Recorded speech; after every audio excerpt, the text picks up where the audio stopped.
యేసుక్రీస్తు నామంలో బెతస్తా విడుదల పరిచర్య తరపున మీ అందరికీ నూతన సంవత్సర శుభాకాంక్షలు తెలియజేస్తూ ఉన్నాను.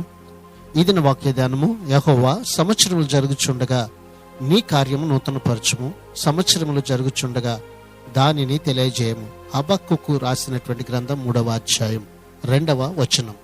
మొదటిలో హబక్కూకు దేవుణ్ణి ప్రశ్నించేవాడు. ఇప్పుడు అలా చేయడం మానుకున్నాడు. దేవుడుగా ఉండడానికి ఇష్టపడుతూ గతంలో ఆయన చేసిన పనులే తన కాలంలోనూ చేయాలని కోరుతున్నాడు. దేవుడు మహా న్యాయం కలిగినటువంటి వాడు. లోకములోని దుర్మార్గతకు వ్యతిరేకంగా ఉన్న మహాయోధుడు ఆయన. తన ప్రజల విమోచకుడు కూడా ఆయనే.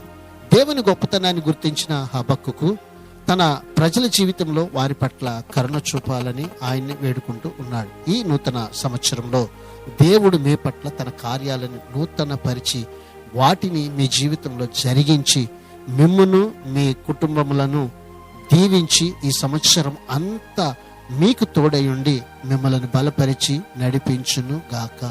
ఆమేన్. ప్రార్థన. మహాపరిశుద్ధుడా, మహోన్నతుడా, జీవాధిపతి, మా మంచి యేసయ్య, నీకు వందనాలు, స్తోత్రాలు చెల్లిస్తూ ఉన్నాం. గడిచిన కాలం అంతా నీ రెక్కల నీళ్ళలో భద్రపరిచి మరొక నూతన సంవత్సరంలో ప్రవేశించే ధన్యతని ఇదిగో ప్రభువా మా అందరికి ఇచ్చినందుకు నీకు వందనాలు, స్తోత్రాలు చెల్లిస్తున్నాం. ఈ సంవత్సరం అంతా కూడా ప్రభువా అయ్యా, ఈ బిడ్డల జీవితంలో నీ కార్యములు అన్నీ నూతన పరిచి ఈ ప్రజలందరినీ బహుగా దీవించి ఆశీర్వదించమని, నీ రెక్కల నీడలో ఉన్న ఆరోగ్యాన్ని, క్షేమాన్ని ఈ ప్రజలందరికీ మీరు కలుగచేయమని, నూతన సంవత్సర సంతోషం, ఆనందం ప్రతి కుటుంబంలో కలిగినట్లుగా ఈ ప్రజలను దీవించి ఆశీర్వదించమని యేసు నామంలో ప్రార్థిస్తున్నాం తండ్రి. ఆమేన్. God bless you all. Happy new year.